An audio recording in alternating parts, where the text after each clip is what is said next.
এখন তো এই মাছের কচুরি খুব একটা ফেমাস রেসিপি হয়ে দাঁড়িয়েছে, প্রচুর লোকে করছে। তো ভাবলাম আমিও ট্রাই করি আর তোমাদের সাথে রেসিপিটা শেয়ার করি কেমন হয়।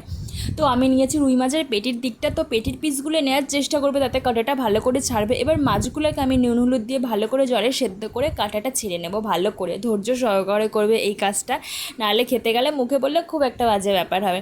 আর এদিকে আমি কড়াইয়ে তেল গরম করে তার মধ্যে পেঁয়াজ কুচি, আদা রসুন কুচি, লঙ্কা কুচি, জিরের গুঁড়ো, ধনের গুঁড়ো দিয়ে ভালো করে নেড়ে চেড়ে মাছগুলো আমরা দিয়ে দেবো।